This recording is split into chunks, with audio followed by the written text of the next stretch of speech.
So please make him welcome, James Freestun.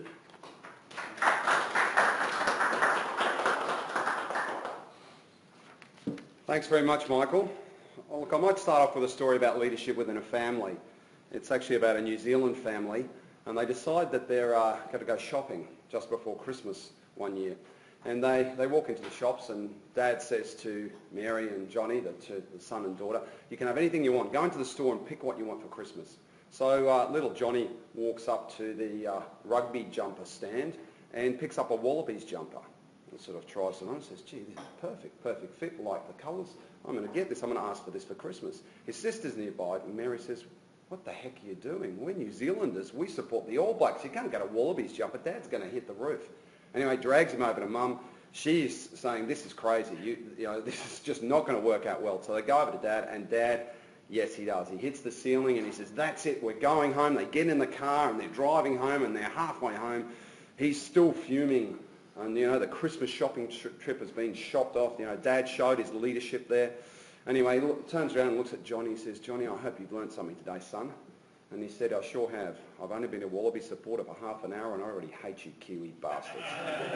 So I hope that your leadership has a different result from that, and that your leadership skills are applied in a different way.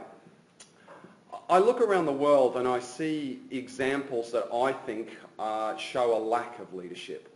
When you see someone in a leadership position who are ramming their agenda forward, what they want to do, and ignoring everyone else, is that leadership? I think not. If you've got someone who's stifling debate within their organisation, their party, within their owners' corporation, then again, is that an example of leadership? I think not. When you see politics going on, people doing backroom deals instead of talking about things openly, and someone who thinks that they have something that is going to be put forward or approved or something like that suddenly finds themselves in a situation where they've been outvoted when they didn't understand that was going to happen. Is that a good situation? Is that a good example of leadership? I would say not. So I want to talk to you today about leadership, and I want to talk specifically about it in the environment that we all work in, and that is the strata environment, and specifically in executive committees. And I want to start off with two quotes. And one is by Dianne Feinstein, who's currently a US Democratic Senator. And she said, 90% of leadership is the ability to communicate something that people want. And I can tell you there's some finesse to that. I'm going to come back to these at the end of the presentation and talk about them. And the other one is one of my favourite comedians, Arnold Glasgow, and he said one of the true tests of leadership is the ability to recognise a problem before it becomes an emergency. And he was actually talking about the military and politics and telling jokes about how couldn't you see this thing coming. But it actually is a very important leadership skill. Michael talked about my background, but I think that there's something that you should know about me to know why I'm actually qualified to stand here and talk about this in an owners corporation environment. I serve on 3 committees. I'm the president of 2, and I'm the secretary of another. So I've been involved in a lot of owners corporations, so I own within 3 of them. The other thing is that I've been on the board of Strata Community Australia Queensland for the last 12 years, and I've served as the president for 2 years. I stepped down about 12 months ago.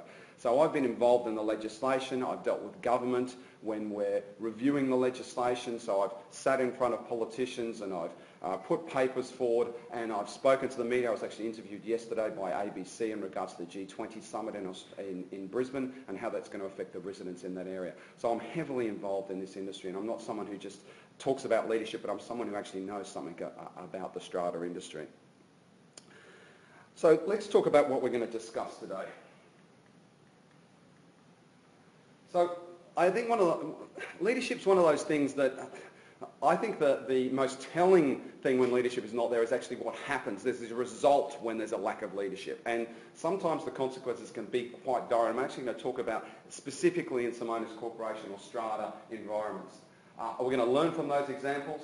I want to talk about some qualities and some focus that leadership does, talk about some leadership skills, and plus some practical tips at the end. I don't know about you guys, but I'm one of those people that likes to walk away. The theory's all great, but at the end of the day, you want to walk away with something and actually use it. Is anybody like that with me? You want to go away and actually be able to use it. So that's how I want to finish this off. Now, some of the examples I'm going to talk about involve some court cases, so my apologies to HWL Esworth, because I don't really know. I'm not a lawyer or anything like that, but it's interesting to see how what's happened here. So let's talk about this first one. This is what goes wrong when there's a lack of leadership. This is the Pebble Beach Owners Corporation. This is what happened. There was some dead grass outside an owner's lot. And what happened was that the Owners Corporation were getting some landscaping done, and they said, look, can we fix this grass while we're doing it, and we'll bill you for it afterwards? And the owner said, yep, that sounds fine to me. So they did it, and there was a $2,000 charge, $2,212 for the landscaping, and the dead grass had been replaced. What happened was the invoice was challenged by the owner. And what happened is that emails went on, and then they lawyered up, and a court case ensued, and there was $220,000 spent by the Owners Corporation in legal representation, and they still haven't got their $2,000 from that owner. Is that a good example of leadership? I don't know. Was their leadership lacking? What else could go wrong? This is actually a current case that's running in Australia and New South Wales, and this is an issue over window installation, and it's a disagreement over locks. What actually happened is they did a quote for a building, and this is my understanding of it. They did a quote from a building. The windows were recessed into the brickwork because of fire penetration laws.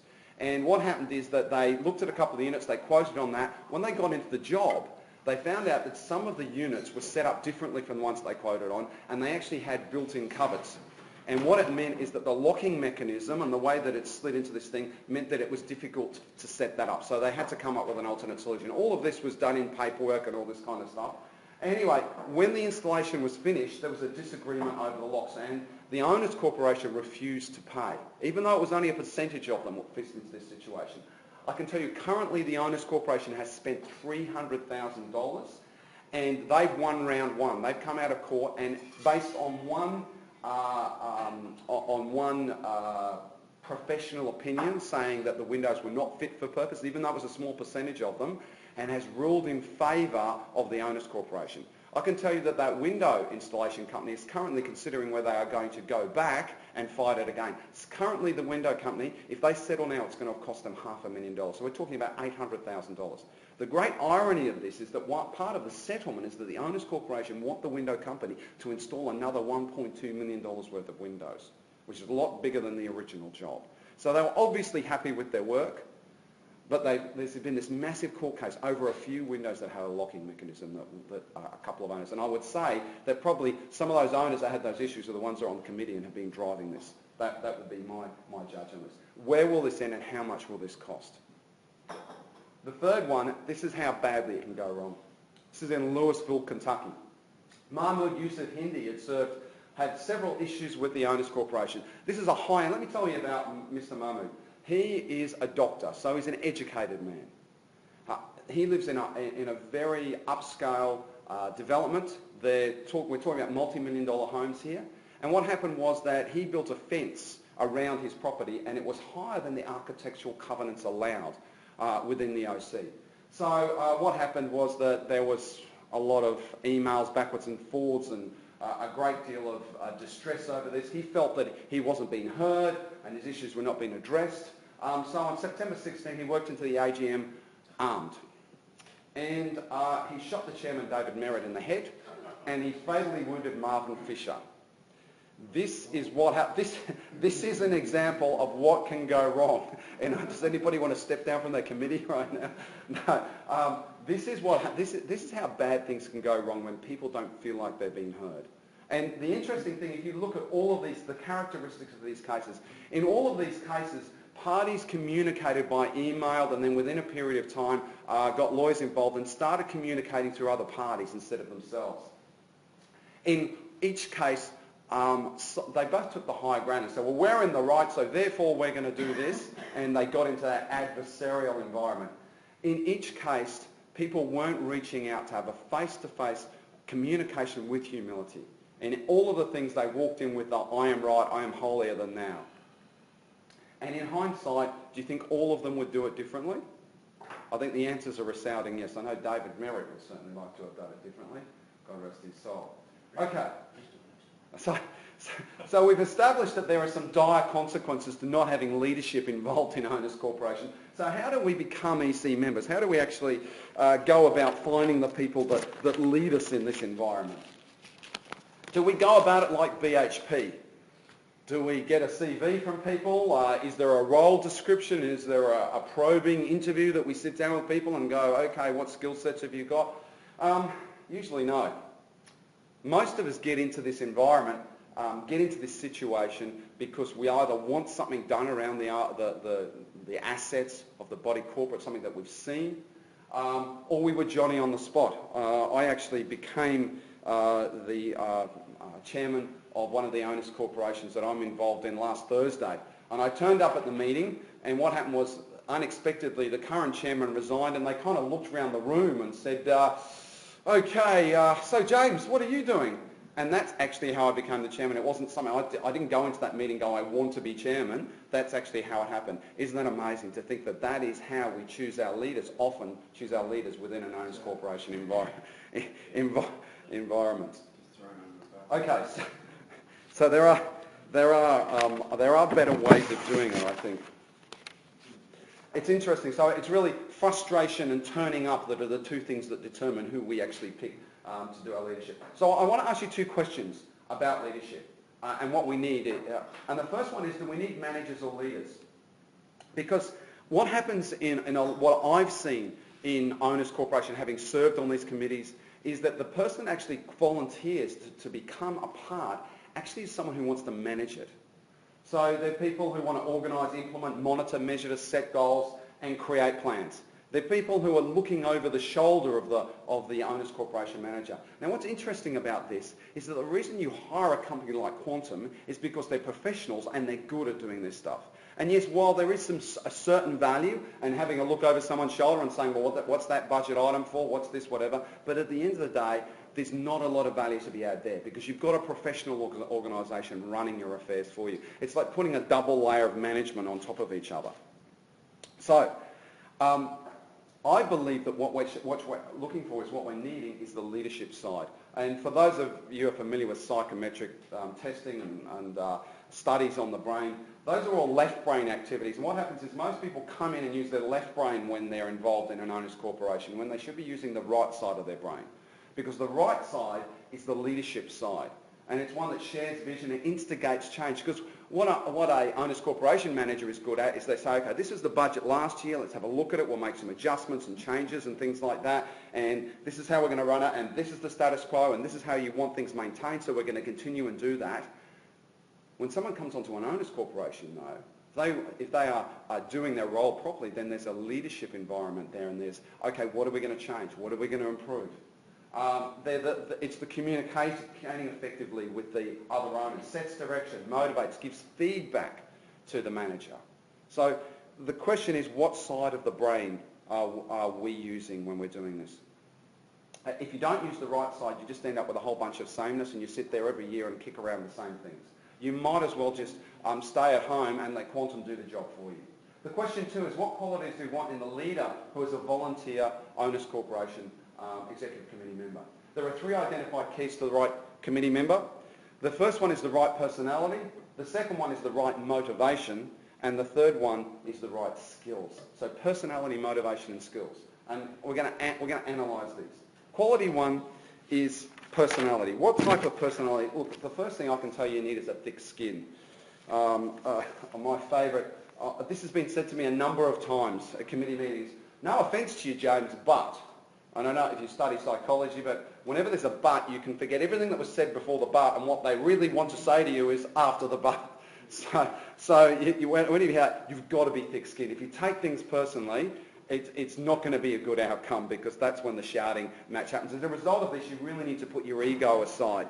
I think that there's something that's very important that we need to take into consideration when we're looking at this, and that is that especially when owners turn up at the AGM and they're putting their points forward, you've got to understand that many of these people in their work environment, some of them don't have a leadership role, they've never had any formal training, negotiating skills, or anything of that type of skill actually trained or had the experience in terms of managing people. And some people, when they get into an owner's corporation, suddenly find themselves in a situation where they need to make their point forward, and they think that the way to do this is the way that they did it as a child and haven't really changed, and that's about throwing their toys out of the cot and, throwing a hissy fit. Some of those interesting and windswept people that we have in our owners corporation. Now, I'm not judging those people. They just don't have the skill set to get their communication across, and they're doing the best way that they know how. They think that's how they get what they need to do across. And you, as someone who's a leader in that executive committee and on those owners corporation,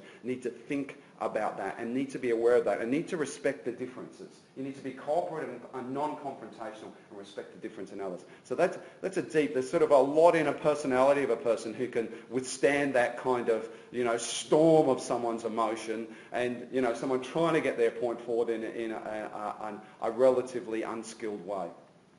So quality 2 is motivation. What's the motivation? Is it altruistic or is it personal? You're there to give your time and energy. Are you a servant of the community? But is your goal to change people? And I think it's worth careful consideration to say, what is my motivation to be here? Am I trying to change the behaviour of someone or change someone?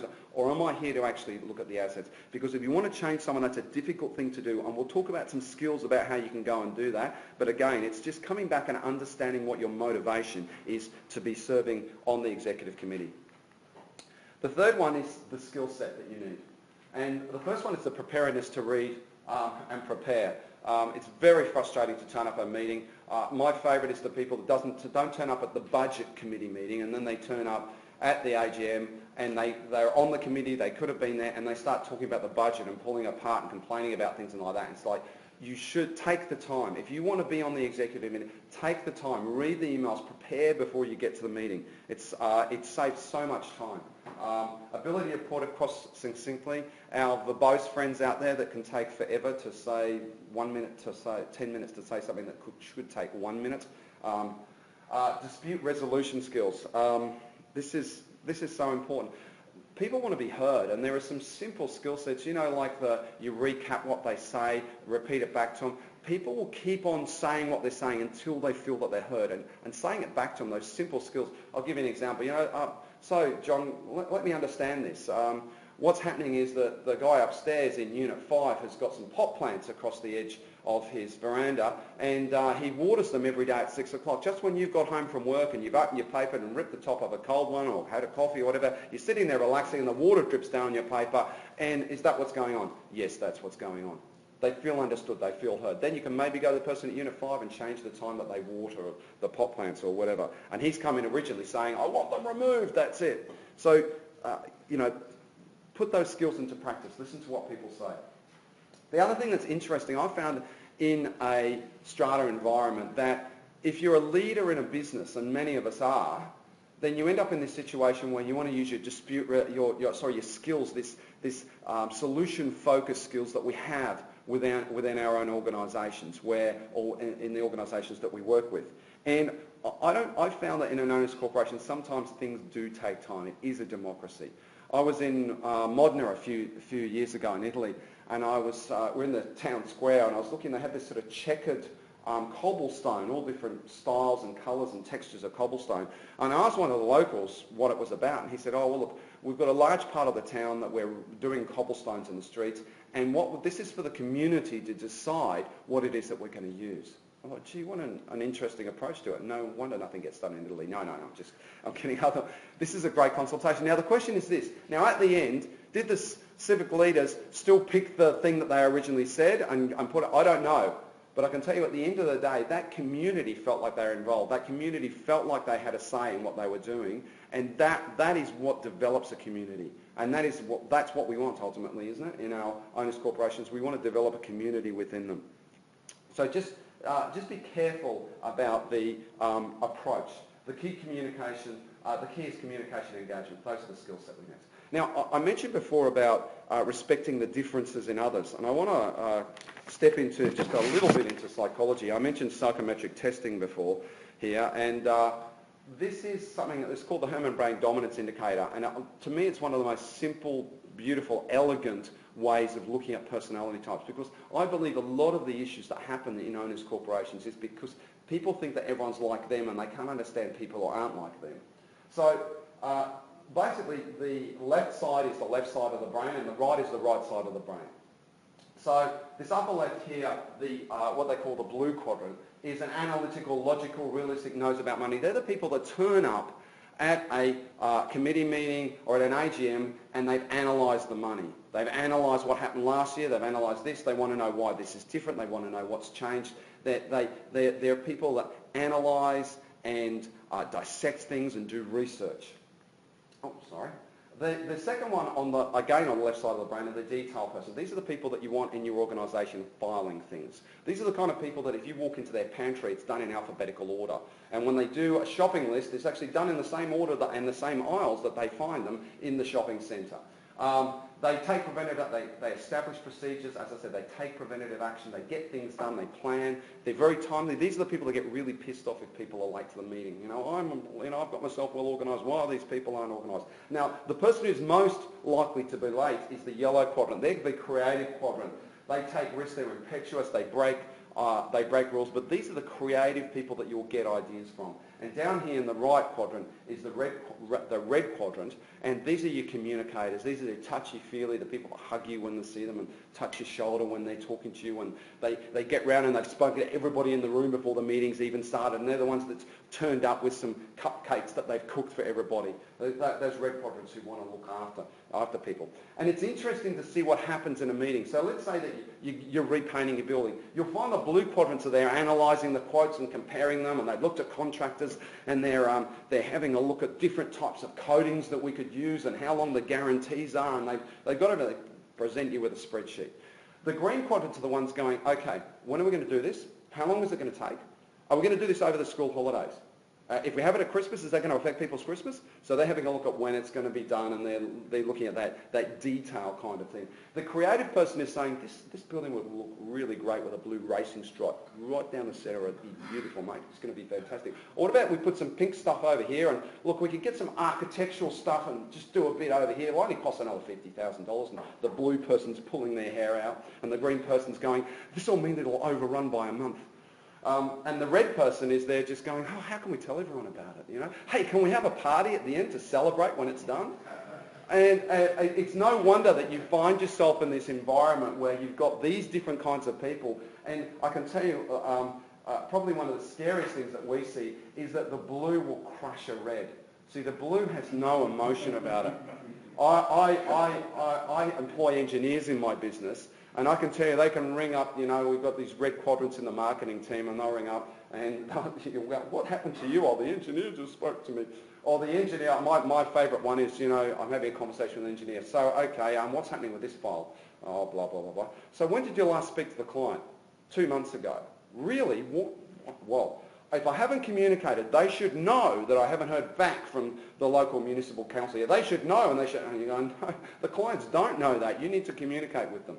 So very interesting. So I think it's worthwhile knowing this kind of stuff and acknowledging the difference. And when someone's there talking about creative ideas on stuff that's going to extend the timeline and cost more money, or the person is doing all that red quadrant stuff, to appreciate that they're just different from the rest of them. And I would suggest to you, as I've said, that this actually is the side that we need more of, because if you've got a company like Quantum looking after this side of it, it's taken care of. Let's talk about also, in terms of leadership, what's worthwhile focusing on. I think that this is a most important. This is stuff that I teach corporately, and I think that it particularly applies within a owners corporation environment. The first thing is the circle of influence, and that is to look at what we're actually working on and also how you control a meeting. Because at the end of the day, there are things that we control. Understand the legislation, understand what you can control as a committee. There are spending limits, there are decisions you can make. It's interesting what you can do. I've found from serving on a number of these that the best thing you can do is actually the budget, because what happens is that if you can save some money in one area, you can often increase it in another and keep the levies the same and move things along. So look at what you control and look at what you can do. The second thing is what you influence, and that's of course all the owners around the place. You can't make them do what you want. At the end of the day, all you can do is influence them. So we'll talk about how you can do that in just a moment. And the last one is the area of concern. This falls into the area of like legislation. If you've got an environment in which people keep on talking about things that you can't do anything about, complaining, oh my God, we've got to do this fire stuff and there's this asbestos auditing required and we've got to get our books audited or whatever it is they want, and they're complaining about it, shut them down really quickly in a gentle way and say, look, this is the legislative environment in which we do. It's not something that we can do anything about. So let's just deal with it. So be aware of these things, because I find that I've been in a lot of meetings where this area of concern, a whole lot of time is spent talking about the stuff that you really can't do anything about. The next one is the law of requisite variety. This is an interesting thing, and can I ask, has anyone done anything really outrageous to get what they want? Anybody ever tried that? I've found that the most flexible person in any situation controls the outcome. It's the person that keeps on trying and comes back and comes with the different things and comes with a proposal, and then the committee changes and they get something to do. Has anyone ever seen that? I've seen it in a lot of situations. They just keep on coming back and eventually they'll get what they want. My son, he's only allowed sugar, 1 load of sugar a day, a soft drink or a chocolate or something like that. Ice cream, there's only 1 a day. You should see him when he wants a second amount of sugar for the day. The flexibility in his behaviour. He's got, a number of things in his armoury. He's got throw the hizzy fit. Doesn't work very often, but he'll try it every now and then. He's got do a deal. Well, Dad, I notice the leaves are outside in the front. How do I go and pick up the leaves and I'll burn up some energy and you can give me some more sugar. This is a 10-year-old, by the way. There's the old, divide and conquer. Well, I've asked Mum, let me go to Dad. We've got that sewn up because Mum is in control of his diet, so I just go and ask Mum, has he had his sugar today? So he knows he can't do that. The other one is the negotiation. He's educated himself about sugar. Look, I've only had a bun today and there's not that much sugar in buns. It's not nearly as much sugar as a soft drink, so how about I just have an ice block as well? And, so that's really 1 sugar, isn't it, Dad? So it's amazing that these children have this whole approach to that way do, and what happens is that you get these people who don't have this inflexibility about what they do, and as a result of it, they don't get what they want. I will tell you this, all costly law cases come from people who have that saying that it's a matter of principle. They become inflexible and say that's it. If you're a lawyer, you rub your hands together and go, this is going to be a big one, because that person has gone in with a total level of inflexibility. And that is normally not a good situation. A good lawyer will actually say, look, hang on a minute, you need to sort of think about this or approach it in a different way. And the last one is based on Newton's laws of motions, and that is action creates its own opportunities. If you want to get something done, if you want to move something forward, start it, get it moving. It takes 8 times the energy to get something from inertia into motion as it does to get it moving. Only 1 weight for the energy to keep it rolling. So one of the tricks within an owner's corporation is to find a way to get things started, to get it moving. And once you've got it moving, it's easy. Get past that paralysis of analysis and make a start. So let's talk about some other tips. Okay, recruit your board members. Actually look at the people around and find people who are owners and identify them as people that you want on the executive committee and go and talk to them. Don't let it be a Johnny-on-the-spot thing or someone turning up with their own agenda. Find someone with some skills that's actually going to add some value to what you do. And many of you are involved in large owners corporations. You have an environment. When you're in a 6-pack in the suburbs, this is a harder thing to do. But when you're in a large community, especially with a golf course, it's high-end, you're going to have some good thinkers in there. Go and have a look and find someone who's just retired from the job, had a leadership role, and ask them if they want to be involved. At meetings, some skills here. Don't allow verbosity. I can tell you that if you close down people who go on and on and on, the other people will respect you for it. I can tell you something interesting. I found that the person you do it to will respect you as well. If you do it in a firm, straight manner, we've got your point, we understand what you've said, repeat it back to them, use those skills, and then say, we've got to move on with the agenda. Do that, and it makes such a difference to the length of meetings, my God.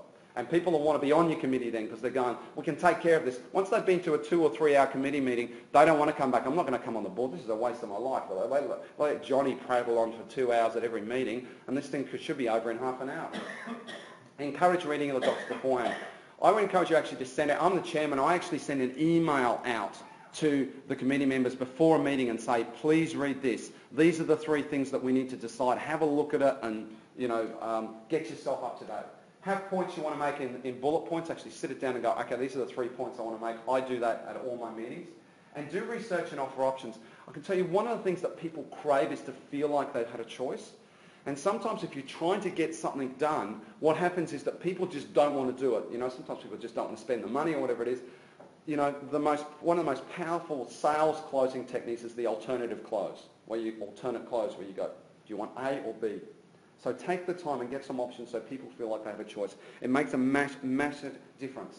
The last one is get proper advice. If you're going to go into a meeting and you want to talk about something, and it's to do with legislation or technical, go and talk to a lawyer. Make sure that you walk in there from a source of knowledge. It sickens me that you walk into these meetings and there's all these people who believe they're experts and you know, I used to be an engineer or I used to be a whatever, and you know that what they're saying is not correct.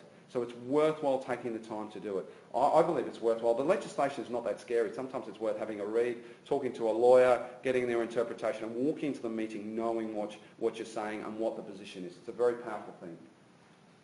Other leadership tips. Look, lead with an idea. There's been some interesting research that's been done recently, and they found that it's a massive majority. It's like 85% of ideas that are passed at meetings are done by people who speak first.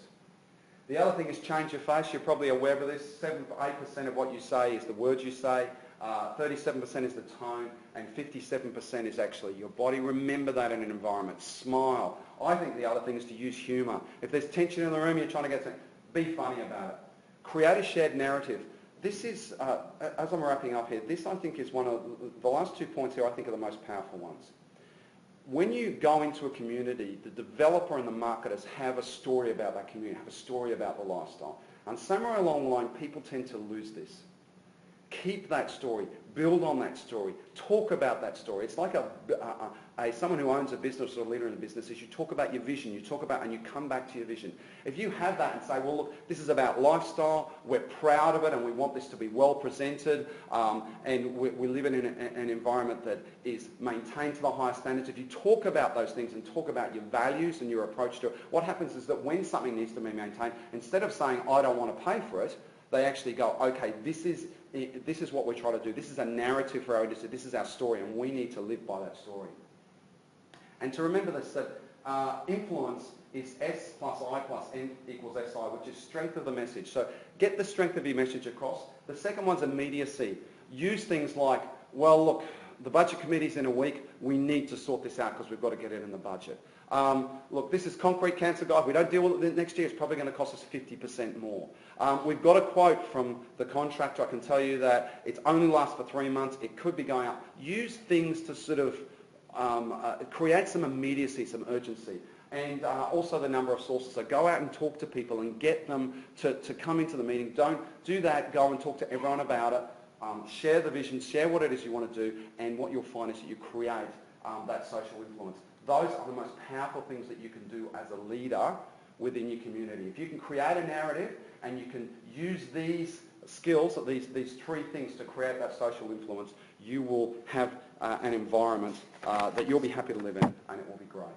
Okay, in summary, your leadership does make a difference. Remember to act as a leader. Instigate change. Have a vision for what it is that you want to do. Don't just sit there going over budgets. Appreciate the differences. Be aware that there are different people in that environment and respect them for what they are and respect that they might not have the skill set and they might be emotional over, but listen to what they've got to say. Recruit who you want. Create a shared narrative community and communicate and get out and talk to people. I'll just go back to those 2 quotes I started with. 90% of leadership is the ability to communicate something people want. I would add to that sometimes it's about communicating that vision so that it becomes something that they want. That is part of those leadership skills and part of your responsibilities as a leader.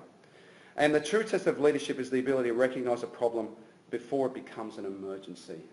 If you have leadership, if you talk and communicate with people, most of these emergencies are created by people who are unhappy. If you use the skills that we've talked about today, I believe that you will have a very harmonious environment. I believe that you'll have an environment in which people will love to live, and I certainly hope that you have a situation where you don't get into large court cases or you get shot. I hope that doesn't happen for you. Anyway, thank you very much for your time today.